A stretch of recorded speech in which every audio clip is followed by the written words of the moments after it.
അഹമ്മദാബാദ് വിമാന അപകടത്തിൽ രക്ഷപ്പെട്ട ഒരേയൊരു യാത്രക്കാരൻ വിശ്വാസ് കുമാർ രമേശ് ആശുപത്രി വിട്ടു. വിശ്വാസ് കുമാർ രമേശിനെ പോലീസ് സംരക്ഷണയിൽ ഹോട്ടലിലേക്ക് മാറ്റി. അപകടത്തിൽ മരിച്ചവരെ തിരിച്ചറിയാനുള്ള DNA പരിശോധനാ നടപടികൾ നാളെയോടെ പൂർത്തിയായേക്കും. പത്തനംതിട്ട സ്വദേശി രഞ്ജിതയുടേതുൾപ്പെടെയുള്ള മൃതദേഹങ്ങൾ ഇനിയും തിരിച്ചറിയാൻ ബാക്കിയുണ്ട്. ശ്രീനാഥ് ചന്ദ്രൻ അഹമ്മദാബാദിൽ നിന്ന് വിവരങ്ങൾ നൽകാറുണ്ട്. ശ്രീനാഥ്, ഒരു ഏറ്റവും വലിയ ആശ്വാസം ഈ ദുരന്തത്തിലും ഉണ്ടായത് ഒരു യാത്രക്കാരൻ വിശ്വാസ് കുമാർ രമേശ് രക്ഷപ്പെട്ടു എന്നതായിരുന്നു. വിശ്വാസ് കുമാർ രമേശിന്റെ ആരോഗ്യനില ഇപ്പോൾ എങ്ങനെയുണ്ട്? പോലീസ് സംരക്ഷണയിൽ ഇദ്ദേഹത്തെ ഹോട്ടലിലേക്ക് മാറ്റിയെന്ന വിവരങ്ങൾ വരുന്നു. അതോടൊപ്പം രഞ്ജിതയുടെ മൃതദേഹം ഇതുവരെ തിരിച്ചറിയാൻ കഴിഞ്ഞിട്ടില്ല എന്ന ഒരു വേദനയും നമ്മുടെ മുന്നിലുണ്ട്. എന്താണ് വിശദാംശം?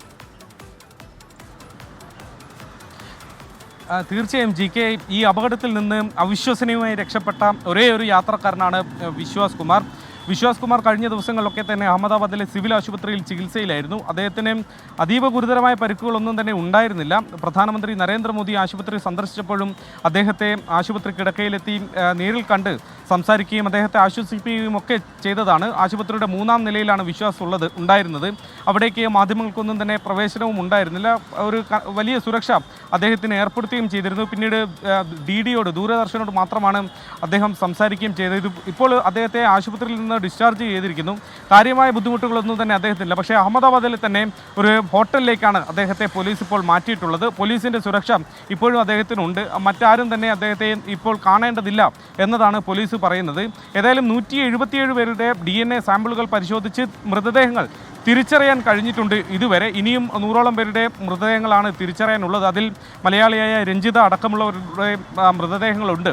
150ലേറെ പേരുടെ മൃതദേഹങ്ങൾ ഇതിനോടകം വിട്ടുകൊടുത്തിട്ടുമുണ്ട്. ഓരോ മണിക്കൂറിലും 1-2 മൃതദേഹങ്ങളെങ്കിലും ഈ ഘട്ടത്തിൽ വിട്ടു നൽകുന്നുമുണ്ട്. നാളെ വൈകിട്ടോടെയെങ്കിലും ഈ കാര്യങ്ങളിൽ ഈ DNA പരിശോധനയൊക്കെ തന്നെ അവസാനിക്കും. എല്ലാ ഫലങ്ങളും പരമാവധി പുറത്തു വരും എന്നതാണ് ആശുപത്രി സൂപ്രണ്ട് പറയുന്നത്. ഏതാണ്ട് 20ലേറെ വിദഗ്ധരാണ് DNA പരിശോധനയ്ക്ക് വേണ്ടി 24 മണിക്കൂറും പ്രവർത്തിക്കുന്ന ലബോറട്ടറിയിൽ ഇപ്പോൾ പ്രവർത്തിച്ചു കൊണ്ടിരിക്കുന്നത്. അതുകൊണ്ട് പരമാവധി വേഗത്തിൽ നാളെ വൈകിട്ടോടെങ്കിലും ഈ കാര്യങ്ങളിൽ ഒരു അന്തിമമായ തീരുമാനമാക്കാൻ കഴിയും എന്നതാണ് പ്രതീക്ഷ. നാളെയെങ്കിലും രഞ്ജിതയുടെ അടക്കം ഫലം വരുമെന്ന് നമുക്ക് പ്രതീക്ഷിക്കുകയും ചെയ്യാം. ഏതായാലും പ്രദേശത്ത് ഇന്നലെയും 2 മൃതദേഹങ്ങൾ കൂടി കണ്ടെടുത്തിരുന്നു. ഇന്നും അവിടെ പരിശോധനകൾ നടക്കുന്നുണ്ട്. വിവിധ ഏജൻസികളുടെ അന്വേഷണമാണ് ഇപ്പോൾ ദുരന്ത ഭൂമിയിൽ പുരോഗമിക്കുന്നത്. GK. ശ്രീനാഥ് ചന്ദ്രനാണ് വിവരങ്ങൾ നൽകിയത് അഹമ്മദാബാദിൽ നിന്ന്.